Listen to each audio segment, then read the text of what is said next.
The secret of the current spiritual leader Ali Khamenei's power lies not only in his position or influence, but in a mix of religious legitimacy, political maneuvering, and a powerful network of control built over decades. His strength is not based solely on charisma or fear. He is embedded in the very architecture of the Islamic Republic of Iran as the supreme leader, the highest authority and spiritual guide, whose power is considered greater than that of the president or even the parliament. It's important to clarify that Khomeini and Khamenei are not the same person. Their surnames sound almost identical. Both wear black turbans, both are leaders of Iran, both hold the title of Ayatollah, and both are tied to the Islamic Revolution.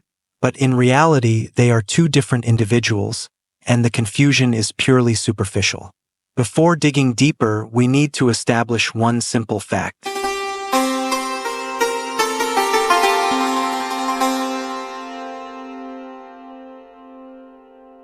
Ruhollah Khomeini was originally from the city of Khomeini, which is where his surname comes from. He was the leader of the 1979 revolution and the first supreme leader of the Islamic Republic of Iran. Ali Khamenei, on the other hand, was born in the city of Mashhad, but his ancestors came from the town of Khamenei, a small settlement in East Azerbaijan province in northern Iran, near the border with Azerbaijan and Armenia. His surname, Khamenei, comes from the name of this town. In Persian, the suffix I indicates geographical origin, so it literally means from Khamenei.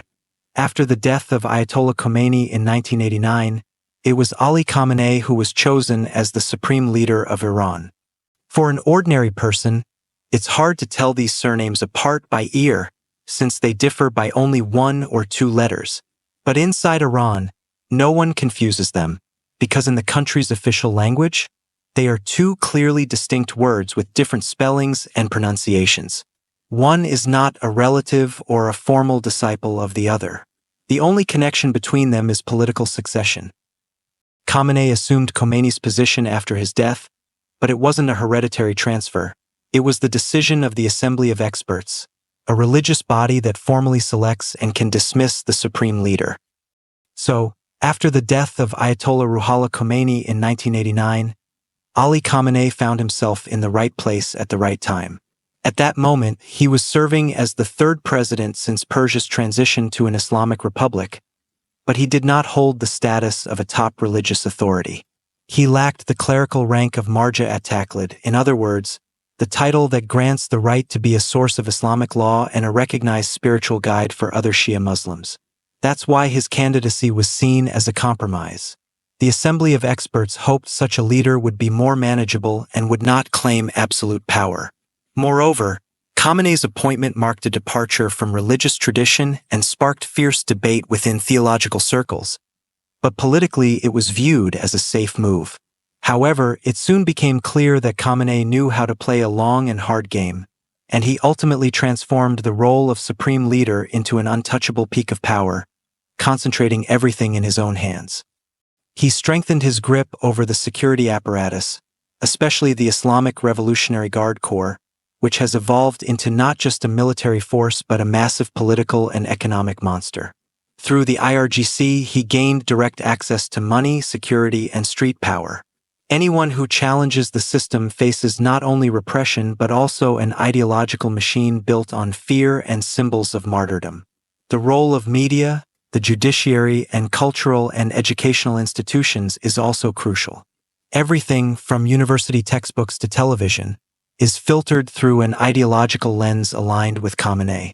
He is surrounded by a circle of ayatollahs of reality, individuals who shape an Iranian reality where criticism becomes blasphemy and dissent turns into sabotage. His ideology is rooted in the concept of velayat-e faqih, the guardianship of the Islamic jurist, where a religious leader has the authority to govern society as its trustee. From this idea stems his policy of suppressing protests.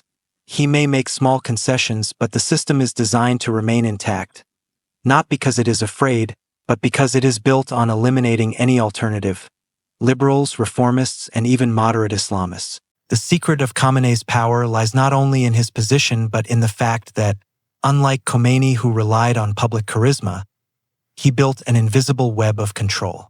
He rarely appears in public and speaks in a restrained manner, yet his apparatus is everywhere, from the judiciary to foreign policy. He is not a leader in the Western sense, but rather an infrastructure of control that absorbs any challenge and neutralizes it from within. He also has no clear successor, and that too is part of the strategy.